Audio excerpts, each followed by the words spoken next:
When she was 7 years old, a 6-year-old child prodigy named Mozart proposed marriage to her in a Vienna palace.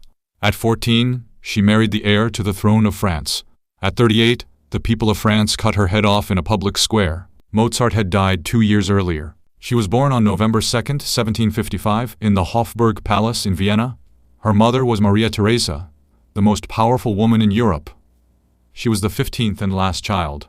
She grew up speaking French, Italian, German, and Latin, and she danced and rode horses through the gardens of Schönbrunn. Her name was Maria Antonia. On October 13, 1762, when she was 7, a tiny 6-year-old boy named Wolfgang Mozart was brought to the imperial palace to play music for her mother.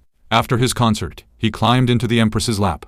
He met Maria Antonia, slipped on the polished floor, and she helped him up. "When I grow up," he told her, "I will marry you." 8 years later, on May 16, 1770, she walked down the aisle of the chapel of Versailles to marry the future king of France. She was 14. Her husband, Louis Auguste, was 15. From that day, she was no longer Maria Antonia. The French called her Marie Antoinette. At 19, she became Queen of France.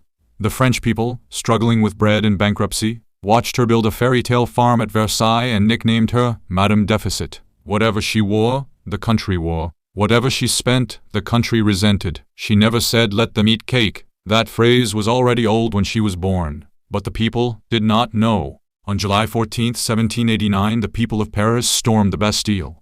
The royal family was arrested in their own palace. They tried to escape by carriage in the night and were caught the next day. On January 21, 1793, her husband was beheaded.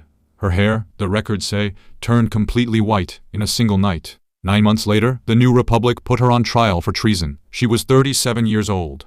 On October 16, 1793, dressed in plain white, she was driven for an hour through the streets of Paris in an open wooden cart. At the foot of the scaffold, she stepped on the executioner's shoe by accident. She turned to him and said her last words.